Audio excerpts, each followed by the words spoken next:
Kristi Noem just got fired as Secretary of Homeland Security, and before you start clapping, take a look at who they replaced her with. We'll get there. Let's talk about Kristi Noem. Former governor of South Dakota, not a lawyer, not a constitutional scholar, a farmer who ran a state and somehow ended up in charge of the most powerful law enforcement agency in the country. And it showed. Last May, a senator asks her live on camera, under oath, to define habeas corpus. That's it. Just define it. A concept that has existed for 600 years.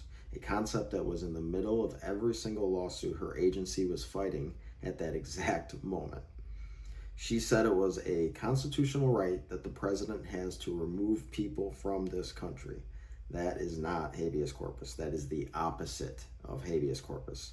She described a civil liberty as a presidential weapon.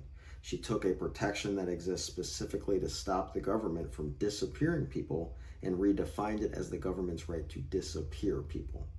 This senator stopped her mid-sentence. I have no idea why he or she should have just let her keep going. I would have, but she did it on camera and said that's incorrect. And then, because apparently we needed more, another senator asks her which article of the Constitution habeas corpus is in. She said, I do not. Which article? I do not, sir. She's running mass deportation operations.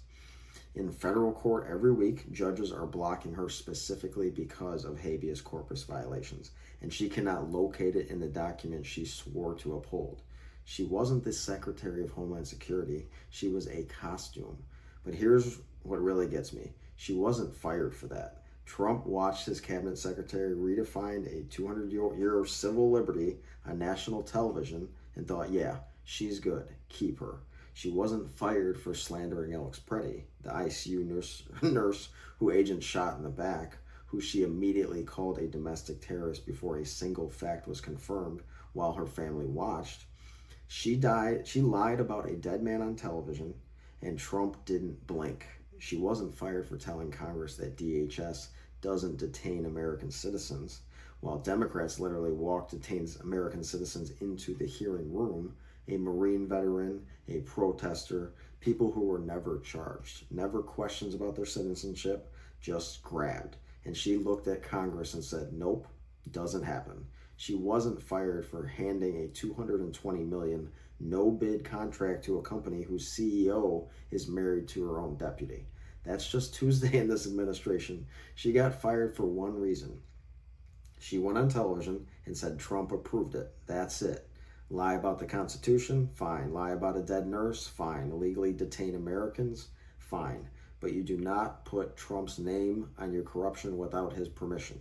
She didn't get fired for being a fraud. She got fired for being a fraud who made it about the wrong person.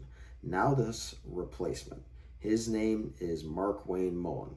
And yes, Markwayne Mullin is one word. His mother couldn't pick between two uncles named Mark and Wayne and just wrote both names down and never resolved it.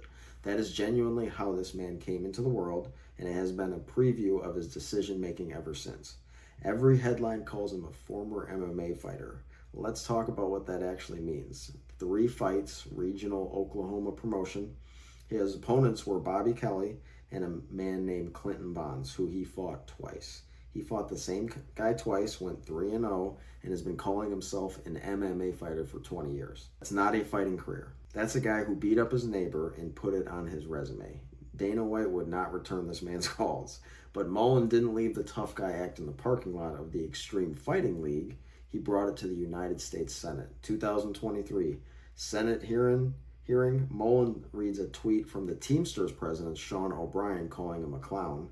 Normal response, ignore it, ask your questions, do your job. Mullin's response, sir, this is a time, this is a place, we can finish it here. Then he stood up. Then he took off his wedding ring, a sitting United States senator, removing his jewelry, getting ready to throw hands at a congressional hearing.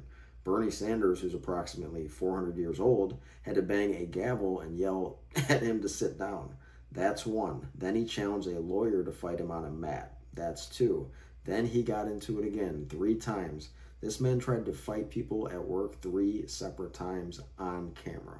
And the response from the Republican Party was not, what is wrong with you? It was, this guy should run DHS. And after the Teamsters incident, he went on Fox Business and suggested, not as a joke, as a point, that Congress should just bring back canings and duels.